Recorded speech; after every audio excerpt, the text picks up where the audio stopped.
청와대 민간인 사찰 의혹과 관련해서 계속해서 폭로와 반박이 반복되고 있습니다. 특히 야권 공세의 표적이 된 조국 민정수석은 자신의 SNS 프로필 사진을 바꾸면서 이번 논란을 정면으로 돌파하겠다는 뜻을 우회적으로 내비치기도 했는데요. 자, 이와 관련해서 배재정 전 더불어민주당 의원, 이준석 바른미래당 최고위원의 생각 들어보도록 하겠습니다. 안녕하십니까? 안녕하십니까? 네, 안녕하십니까? 자, 새로 나온 추가 폭로 내용이 있습니다. 자, 민간인 신분인 창조경제혁신센터 박용우 센터장을 사찰했다, 이렇게 지금 야당은 주장하는 부분이고요. 자, 이 부분에 대해서 얘기를 좀 시작을 해봐야 될 텐데, 지난주에는 이준석 최고위원이 먼저 이야기를 시작했더라고요. 그래서 오늘은 배 의원께 먼저 질문 드리고 싶습니다. 어떤 부분을 좀 주목해서 볼까요? 네, 우선 지금 핵심 쟁점을 민간인 사찰을 청와대가 했느냐라는 쪽으로 가고 있는 것 같습니다. 네.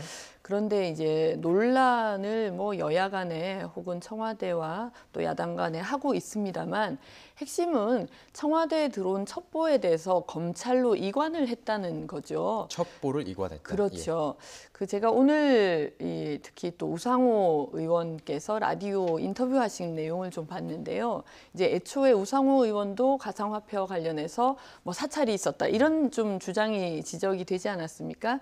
그것과 관련해서 말씀하신 걸 보면 알아봤더니 내가 만나지도 않은 사람을 만났다더라라는 첩보를 가지고 사찰이라고 얘기를 한다. 예. 그러니까 첩보를 수집하는 단계에서 걸러질 것은 걸러지고, 또 여기에서 좀 예의주시해야 되는 부분은 검찰로 이관을 하게 되는데, 그런 부분들을 청와대가 조직적으로 민간인을 사찰했다라고 주장하는 것은 이제 맞지 않다는 이야기거든요. 예, 예. 그래서 좀 혼란스러우시겠지만 우리 시청자분들께서도 이 부분을 좀 엄중하게 보실 필요가 있으신 게, 청와대가 조직적으로 사찰을 지시하고 혹은 계속해서 감시하고 불법적인 방법을 사용하고 이런 것이 아니라는 점은 좀 명확하게 인지를 해주시면 좋겠다는 생각이 듭니다. 예, 지금 우상호 의원도 얘기해 주셨는데, 우상호 의원도 그런 얘기했죠. 사찰은 보통 계좌 추적도 이루어지고 도청, 감청까지 이루어지고 미행도 있다. 그러니까 사찰이 아니다라는 얘기를 지금 하고 있는 것입니다. 그러니까 여당 측에서는 이것은 사찰이 아니고 말씀해 주신 것처럼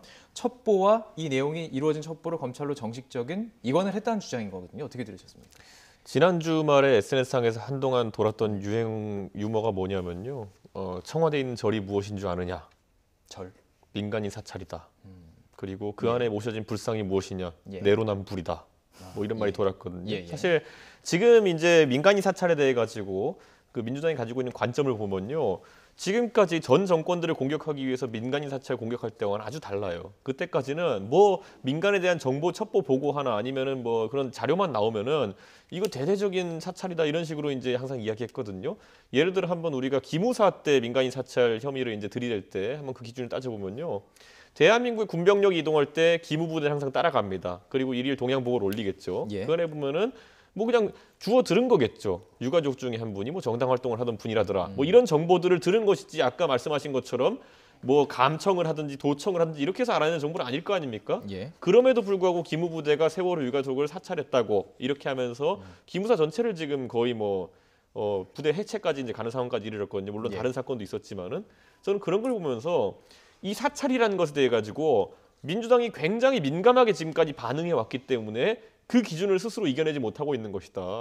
아니, 세월호 때 기무부대는 그러면 기무사령관이 지시했는지 아닌지 여부 이런 것들을 따졌습니까? 아니? 그거 따지다가 지금 흐지부지되고 있는 거 아니겠습니까? 보면은. 그러니까 원래 저는 그 말엔 동의합니다.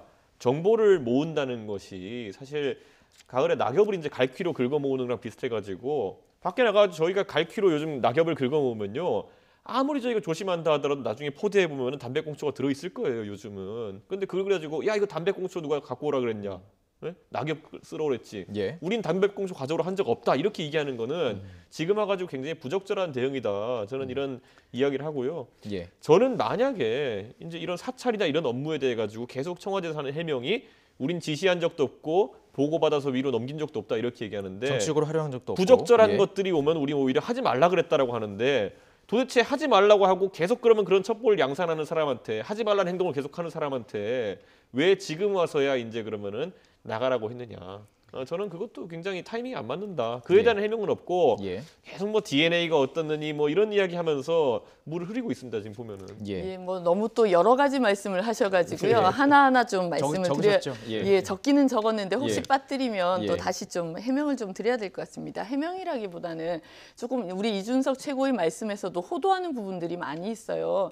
실제로 국정원하고 뭐 이 그 사이버 사령부하고 사찰하고 또 잘못된 대선 댓글 활동을 했던 게 지난 정부의 현실 아닙니까? 뭐 MB 정권도 그렇고 박근혜 정부 들어서도 마찬가지고, 그리고 세월호 유가족 사찰 이 부분은 물론 이제 이재수 전 사령관이 이렇게 돌아가신 부분들은 정말 안타까운 일입니다만, 그것에 대해서 세월호 유가족들을 성향을 분류하고 실제로 사찰이 진행됐다라고 지금 판단하시는 분들이 계신 상황입니다. 이게 지금 이제 한 분이 돌아가시면서 뭐 흐지부지 될 수도 있고 아니면 또 좀 명명백백하게 밝혀질 수도 있겠습니다만, 저는 명백하게 밝혀졌으면 좋겠다는 입장이고요. 그러니까 이 사안 하나만을 놓고 뭐 이전에도 그냥 사찰이 아니라 그런 비슷한 행태였는데 왜 이제 와서 말을 바꾸냐 이렇게 얘기하는 것은 옳지 않다는 말씀을 좀 먼저 드리고 싶고요. 그리고 이 문재인 정부가 들어서서 제일 먼저 한 것이 국정원의 국내 정보 수집을 중단토록 한 것입니다. 아마 이런 식의 사찰을 원했고 계속 하려고 했으면 국정원 그냥 하던 대로 두면 되는 거거든요. 그런데 그런 정보 활동을 통해서 민간인 사찰하고 잘못된 이 방식의 국가 권력을 쓰는 것은 안 된다라고 판단했기 때문에 국정원의 대내 정보 수집 이 요원들도 사실상 뭐 재배치하고 그런 업무를 없앤 것이거든요. 그 부분에 대해서는 좀 이 전혀 결이 다를 수 있는 얘기를 섞어서 이야기하면 뭐 니들이 이전에는 그거 공격해놓고 이제 와서는 왜 방어하냐 이렇게 또 호도가 될 수 있는 부분들이 있어서 좀 조심스럽다는 생각이 들고요. 반박할 수밖에 없는 것이, 예를 들어 이재수 장군 같은 경우에는 계속 검찰 수사 받으면서 본인이 답답했다고 느꼈다는 것이, 뭐 아까 갈키로 정보를 긁어 모으다 보면은 그런 정보가 혼입될 수 있는 것인데, 우선 검찰에서는 계속 윗선을 보려고 했다는 거죠. 그게 지휘받아서 지시받아가지고 했다는 걸 증명하려고 군인을 계속 압박했고, 그러다 이제 스스로 목숨을 끊기까지 잃은 것이고요. 그다음에 기무부대라는 것의 운영 방식을 보면 알아서 정보를 수집해서 올리는 방식인데, 지금 이제 청와대 해명대로라면은, 그럼 이재수 장군 같은 경우에도 그러면은 그런 게 올라오길래 나도 그냥 하지 말라 그러고 폐기했다, 위로 올리진 않았다라고 하면은, 그러면 지금 이 상황에서 이재수 장군에 대해서 더 이상 이 얘기를 할 수 없는 거거든요. 그런데 그에 대해 가지고 계속 지속적으로 윗선을 찾아내겠다고 압박을 했기 때문에, 압박을 했는지 여부에 대해서도 저는 더 밝혀질 필요가 있다고 생각하고. 밝혀질 일은 없겠지만, 그러니까요. 이미 돌아가셨기 때문에 사실 어떻게 보면 논박을 할 수밖에 없는 상황이어서 그 사례만을 놓고 이야기하는 것은 적절하지 않다는 걸 제가 말씀드린 거고요. 말씀드리겠습니다. 지금 저희들이 토론을 하는 부분 민간인 사찰인 부분이고, 민간인 사찰에 대해서 그 기준에 대해서 얘기를 하시면서 이제 기무사령부를 얘기를 하셨던 것이고, 그렇죠. 이게 이 부분으로 넘어가면 이제 너무 얘기가 이제 커질 수밖에 없는 부분입니다. 또 한 가지가 더 있습니다. 아까 말씀하신 것 중에, 그럼 왜 김태우 수사관이 적절하지 않은 첩보 활동을 계속하는데도 뒀느냐라는 말씀도 하셨는데, 청와대에서 분명히 밝혔습니다. 처음부터 그 부분에 대해서 경고를 했고, 그래서 그런 첩보들을 계속해서 생산하지는 않아왔다. 그걸 계속 이분이 똑같은 형태로 올리지는 않아왔다라고 얘기를 하고 있는 거거든요. 그러니까 그런 부분도 좀 정정을 해야 되겠습니다. 그렇습니다.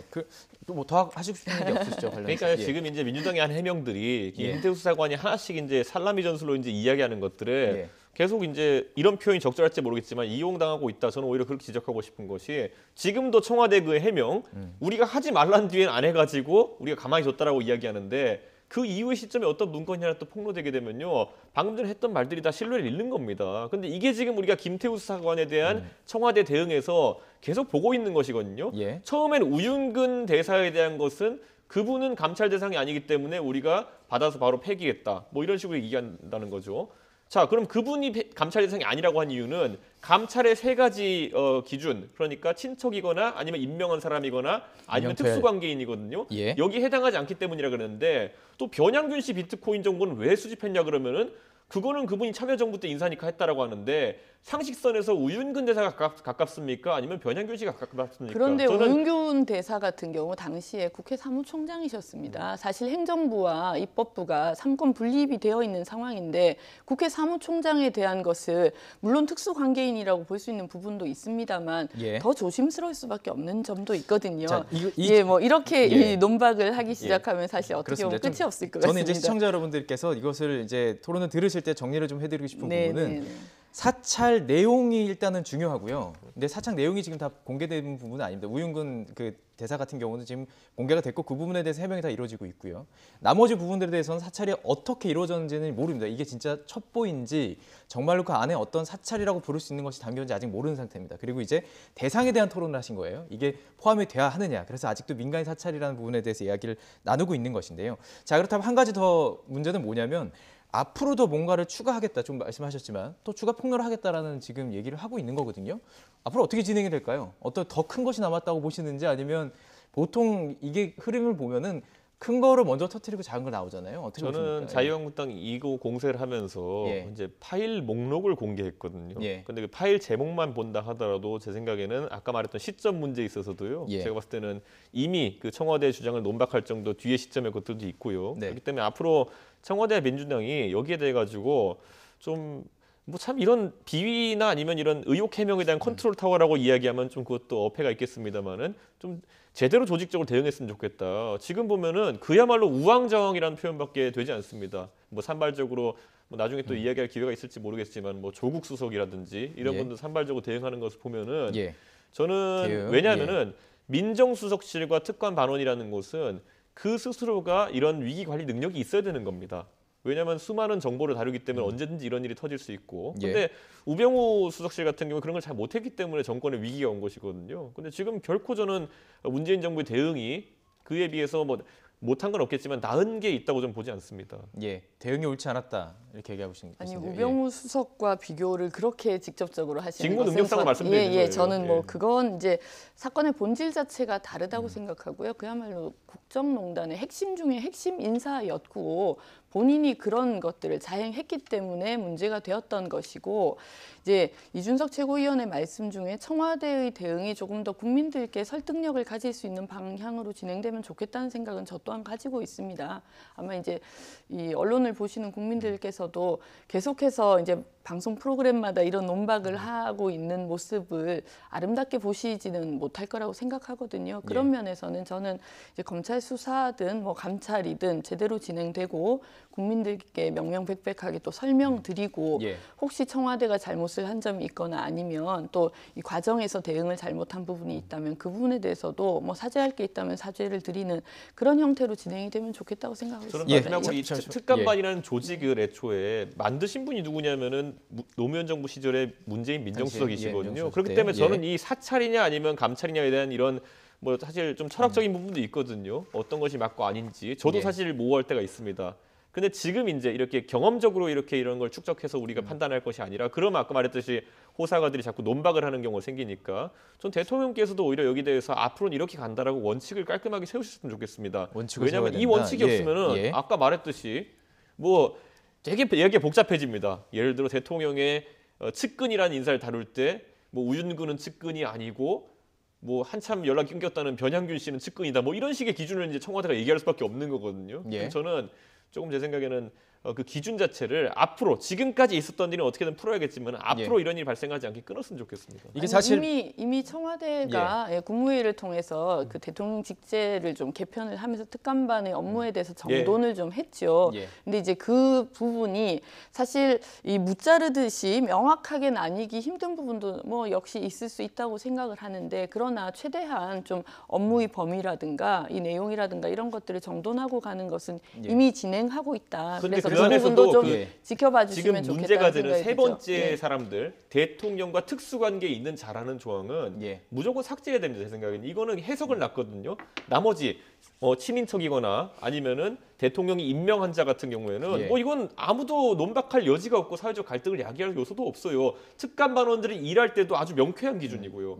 그럼 지금 같은 경우에는 뭐 시킬 때는 뭐 괜찮은 것처럼 했다. 나중에 가지고 나쁜 사람 몰고 이러면은 그렇습니다. 일 자체가 안 됩니다. 자, 이 기준에 대해서 얘기하는 건데요. 이 기준에 대해서도 사실 여와 야의 생각이 다릅니다.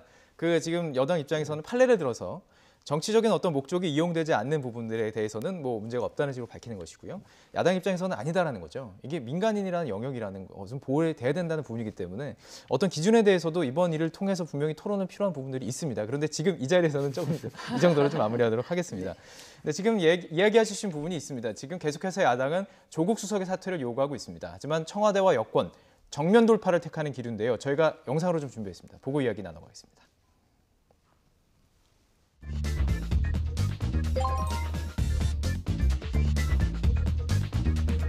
저는 그 대통령님의 구상과 계획에 충실히 보좌하도록 하겠습니다.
대리 해명 이런 거 급급히 하지 말고 몸통이 직접 나와서 이제는 사과해야 할 것입니다. 그리고 그에 맞는 책임을 져야 할 것입니다. 또 다른 국정농단이 청와대에서 일어나는 것을 원치 않는 것입니다. 그 징표로 원망의 대상이 되고 있는 조국 수석을 자르라는 것입니다.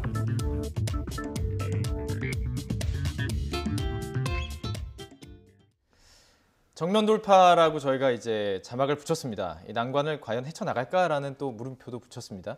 저 이렇게 팝송이 이렇게 조국이 많은 걸 처음 알았는데요. 뭐 맞으면서도 갈 길을 가겠다라는 의지를 명확하게 비친 거죠. 저는 마음을 다잡는 계기로 삼겠다라는 의지의 표명이 아닐까 이렇게 좀 해석을 해봅니다. 사실 대통령의 이 비서분들이시죠. 수석도 네. 광범위하게 이 얘기를 하면 그러면 결국은 임명권자의 결정에 따라서 이 보좌하는 역할을 하셔야 되는 부분인데 이 어려운 국면이기도 하고 또 이제 뭐 제가 먼저 말씀을 꺼내기가 좀 송구하기는 합니다만 대통령 지지율 부분도 뭐 역전이 최근에 이 많은 언론을 통해서 나왔고 그렇기 때문에 저는 청와대 비서실 전체가 새롭게 마음을 다져서 혹시 기강이 해이한 부분들은 또 좀 바로잡고 그렇게 해서 대통령을 제대로 보좌하겠다는 그런 의지 표명이라고 해석하고 있습니다. 넓게 해석을 하시는 것 같습니다. 좁게 해석하실 것 같은데요. 이 지금 특감 그 김태우 전 그 수사관의 어떤 발언에 대한 얘기가 아닐까 이렇게 해석하는 경우도 있던데. 저는요 대통령을 보좌하는 참모들의 양태를 보면 두 가지가 있습니다. 대통령이 욕을 먹지 않게 하기 위해 가지고 본인의 거취까지 스스로 결정할 줄 아는 사람과 예. 두 번째로는 어떻게든 대통령에 빌붙으려고 하는 사람 두 가지가 있거든요. 예. 저는 굳이 표현하자면요 지금 저런 조국 수석의 모습 같은 경우에는 대통령의 가는 비난 영화를 막기 위해서 본인이 결단을 내리는 사람의 모습은 아닙니다. 반대로 역설적으로 우리가 지난 정부들에서 어떤 사람들이 있었는지 생각해 보면요. 예전에 DJ 정부 때 보면 야당이 많이 공격했던 인사 중에 박지원 비서실장이 있었습니다. 그분은 DJ가 공격받을 것 같다는 생각이 들 때마다 나를 대신 쳐라 하면서 화살 다 맞고 나갔어요. 예. 그러다 보니까 본인에게 그 다음에 다른 역할이 들어왔을 때 할 수 있는 것이고 했는데 그리고 또 문재인 대통령께서 민정수석 하실 때 얼마나 야당이 공격이 거셌습니까? 그랬을 때 문재인 대통령께서는 노무현 대통령을 때리니 나를 때려라 하면서 놓아주셨기 때문에 저는 지금 그걸 국민들한테 인정받아가지고 대통령 자리까지 가셨다 보거든요. 예. 근데 최근에 이제 문재인 정부에 지탄받는 인사들 예를 들어 장하성 실장 같은 경우에 나갈 때 어떤 모습이었냐 보면은 다들 이제 나가야 되지 않겠냐 하는데 본인은 그때 조용히 했어야 되는데 나가가지고 본인이 계속 신뢰받고 있다는 식으로 이야기를 하다가 잘렸어요 보면은. 그리고 지금 조국 수석의 양태를 보면은 계속 나가가지고 본인이 적극 돌파하겠다는 의지를 이제 밝히고 있는 것이거든요. 그러니까 저는 이 모습이 과연 참모로서의 모습으로서 아까 말했던 것처럼 예. 진짜 내가 참모로 모시는 대통령을 위하는 자세인가에 대해 가지고는 저는 약간 뭐 조국 수석이 다른 판단을 하고 있는 것 같다. 저는 예. 이런 생각하고요. 예. 이미 저는 이렇게 얘기하는 게 조국 수석이 뭐 이번 일에 대해 가지고 뭐 지휘 통제 책임이 있지만은 설마 저런 걸 지시했겠습니까? 그런데 많은 국민들이 책임져야 한다는 거는 이미 본인이 특감 반원이라는 아주 작은 자기 직할 조직 10명을 거느리지 못한다는, 관리하지 못한다는 것을 증명했기 때문에 예. 조국 수석이 가치가 있다면은 법률 전문가로서 앞으로 사법 개혁이나 아니면 검찰 개혁 같은 그런 중요한 일들을 해야 되는데 예. 그거 하겠다고 달려들었을 때 예를 들어 검찰이나 경찰 조직에서는 아니 당신은 10명짜리 조직도 관리 못하면서 지금 무슨 수천 명짜리 검찰 경찰 조직을 지금 당신이 손보겠다는 것이냐 이렇게 나올 수밖에 없는 노릇입니다. 그렇기 예. 때문에 저는 앞으로 대통령께서 개혁 동력을 유지해 나가기 위해서라도 적절한 시기에 노무현 대통령께서 당신에게 그랬던 것처럼 빼주는 것도 이제 묘가 될 것이다. 저는 이런 생각하게 됩니다. 저는 우선 뭐 해석은 네, 말씀해 각자가 주십시오. 하는 부분이라고 생각합니다. 뭐 이최고도 이최고 나름의 해석을 하겠지만요. 그렇다 하더라도 대통령에게 빌붙어서 뭐 살아남으려고 한다는 식의 표현은 너무 좀 과하신 것 같아요.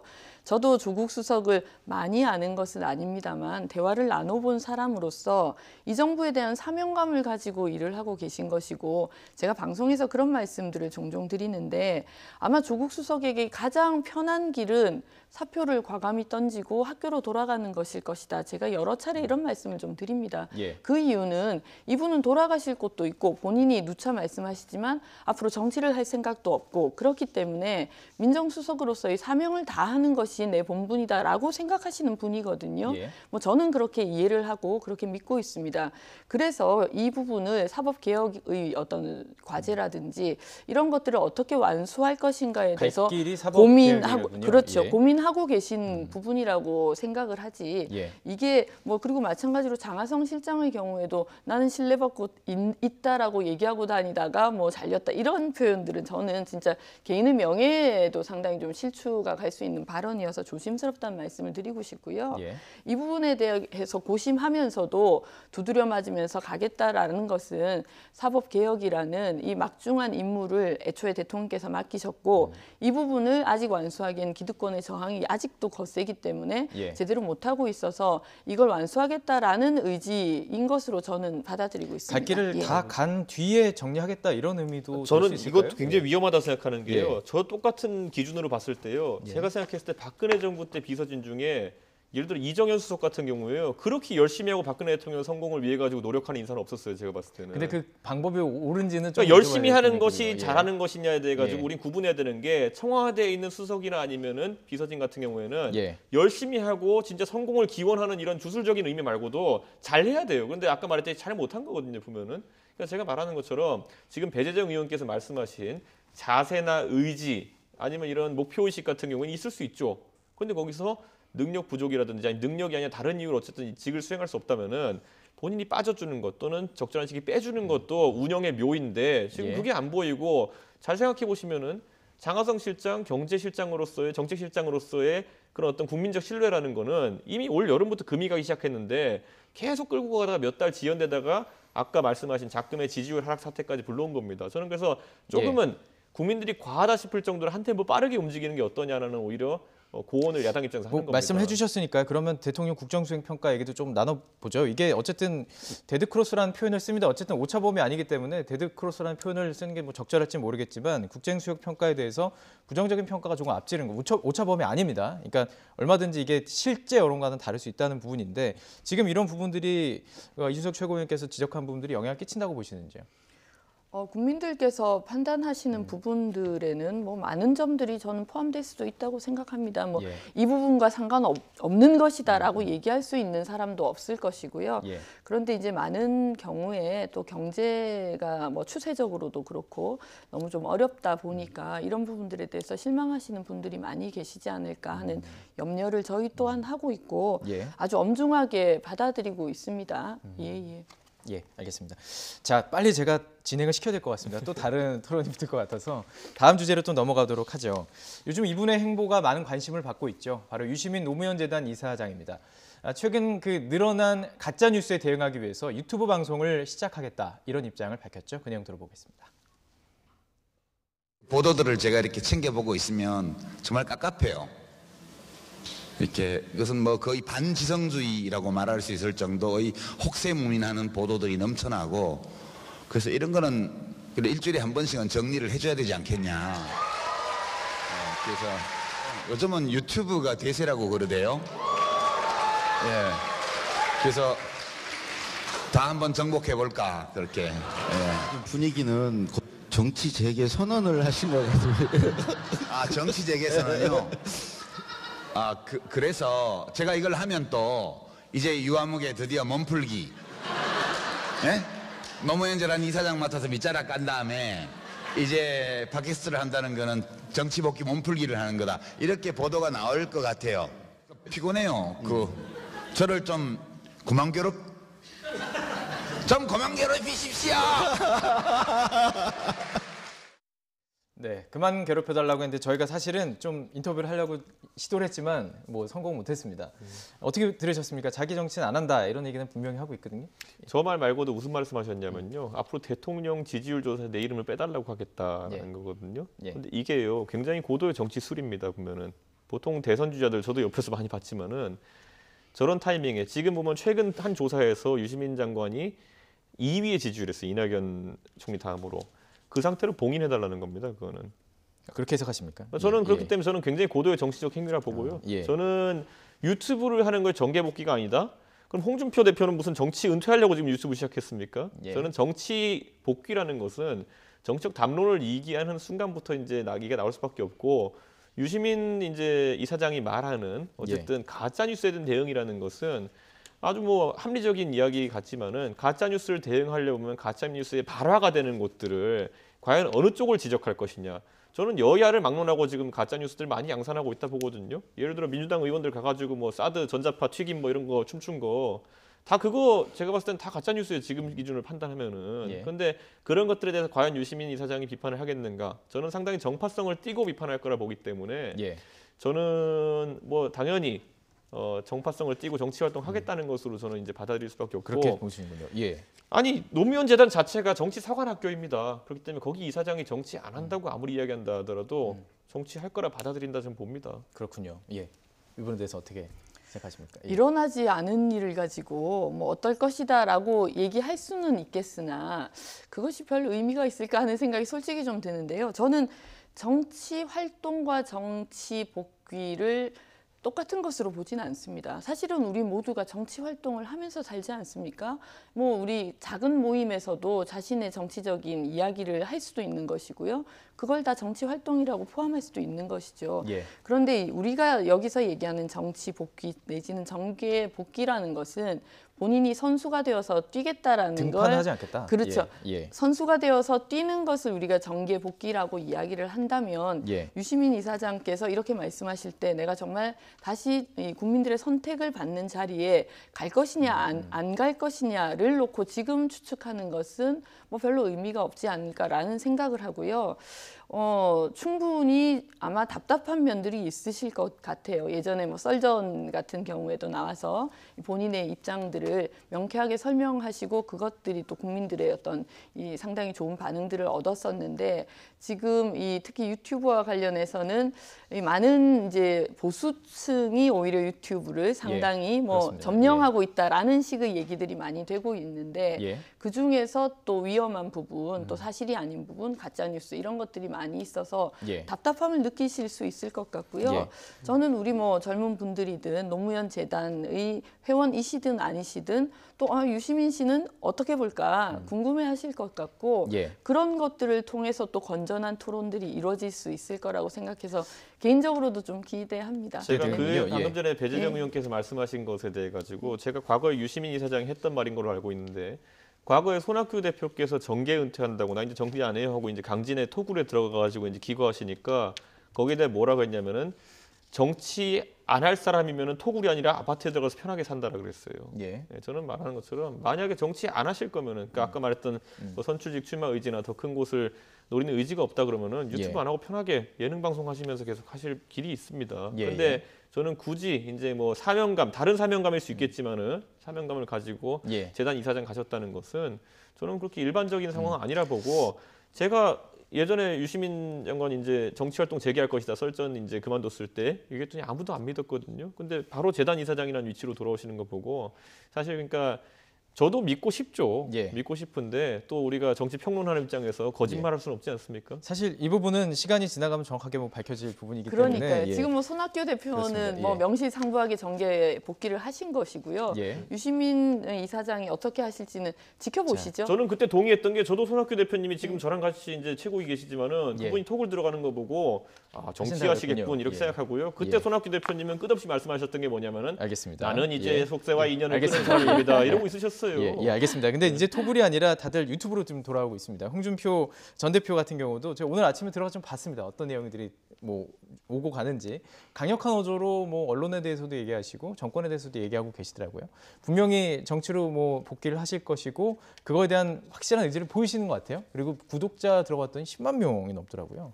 네, 보셨습니까? 저는 사실 들어가 보지는 않아서 예, 예. 내용을 가지고 제가 뭐 말씀을 드릴 수는 없을 것 같고요. 예. 뭐 10만 명이 구독을 하고 계신다고 해서 아마 이제 홍 대표께서는 상당히 뿌듯해하시면서 방송을 하실 것 같은데 네. 그런 말씀들을 하시더라고요. 홍 대표가 좀 이 가짜 뉴스와 비슷한 말씀들은 많이 하시나 예. 법적으로 문제가 되지 않았던 게 본인이 또 법조인 출신이시기도 하셔서 예. 그런 부분들을 예민하게 잘 이렇게 피해 나가신다 말씀을 하시던데 저는 이왕에 그렇게 뭐 많은 분들이 구독을 하시는 유튜버가 되셨다면 좀 이 전반적인 어떤 정치 수준의 향상이랄까 그런 것들을 위해서도 좀 많이 신경을 써주시면 좋겠다. 뭐 예. 이런 개인적인 바람이 있습니다. 알겠습니다. 오늘 여기까지 좀 들어야 될 것 같습니다. 네, 오늘 준비된 내용도 거의 다 얘기 나눌 수 있었던 것 같습니다. 예, 다음 주에 또 깊은 토론을 하기 위해서 여러 가지 더 준비를 해갖고 준비를 해서 나오도록 하겠습니다. 네, 두 분 말씀을 여기까지 듣도록 하겠습니다. 배재정 전 더불어민주당 의원, 이준석 바른미래당 최고위원과 이야기 나눠봤습니다. 고맙습니다. 감사합니다.